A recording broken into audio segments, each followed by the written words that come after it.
का जन्म 1939 में ईरान के धार्मिक शहर मशहद में एक साधारण लेकिन गहरे धार्मिक परिवार में हुआ था। उनके पिता एक सम्मानित मौलवी थे और घर का माहौल इस्लामी शिक्षा पर केंद्रित था। छोटी उम्र से ही उन्होंने कुरान और इस्लामी धर्मशास्त्र का अध्ययन किया, लेकिन उनकी रुचि साहित्य और कविता में भी थी। कहा जाता है कि उन्होंने अम्मार उपनाम से कविताएं भी लिखीं। जैसे जैसे वे बड़े हुए, उन्होंने कोम और नजफ जैसे प्रमुख इस्लामी केंद्रों में अपनी धार्मिक शिक्षा जारी रखी।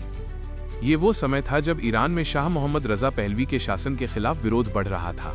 1960 के दशक में खामेनेई शाह के खिलाफ बढ़ते विरोध प्रदर्शनों में शामिल हो गए और उन्हें कई बार गिरफ्तार किया गया। इसी दौरान उनकी मुलाकात आयतुल्लाह रूहुल्लाह खुमैनी से हुई, जिन्होंने बाद में ईरानी क्रांति का नेतृत्व किया, शाह का तख्ता पलट कर दिया और ईरान एक इस्लामी गणराज्य बन गया। खुमैनी सर्वोच्च नेता बने और खामेनेई उनके सबसे भरोसेमंद समर्थकों में से एक के रूप में उभरे। प्रारंभिक भूमिकाएं। क्रांति के बाद खामेनेई ने क्रांतिकारी परिषद और ईरान इराक युद्ध के दौरान रक्षा संबंधी महत्वपूर्ण पदों को संभाला। हत्या का दौरान टेप रिकॉर्डर में छिपे बम के फटने से वे एक नाटकीय हत्या के प्रयास में बाल बाल बचे। इस घटना में उनका दाहिना हाथ स्थायी रूप से लकवाग्रस्त हो गया। राष्ट्रपति काल। उसी वर्ष 1981 में वे ईरान के राष्ट्रपति बने और 1989 तक इस पद पर रहे। सर्वोच्च नेता के रूप में नियुक्ति। 1989 में आयतुल्लाह खुमैनी की मृत्यु के बाद ईरान के सामने ये बड़ा सवाल था कि अगला सर्वोच्च नेता कौन होगा। हालांकि कई लोगों को उम्मीद थी कि किसी वरिष्ठ धार्मिक विद्वान को ये पद मिलेगा, लेकिन अली खामेनेई को अप्रत्याशित रूप से चुन लिया गया। कुछ विशेषज्ञों का मानना था कि उनके पास उस समय इस पद के लिए आवश्यक उच्चतम धार्मिक रैंक नहीं थी।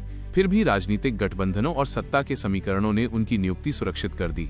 अगले 3 दशकों में उन्होंने धीरे धीरे अपने अधिकार को मजबूत किया, Islamic revolutionary guard corps (IRGC) के प्रभाव को बढ़ाया और एक कट्टरपंथी विदेश नीति अपनाई।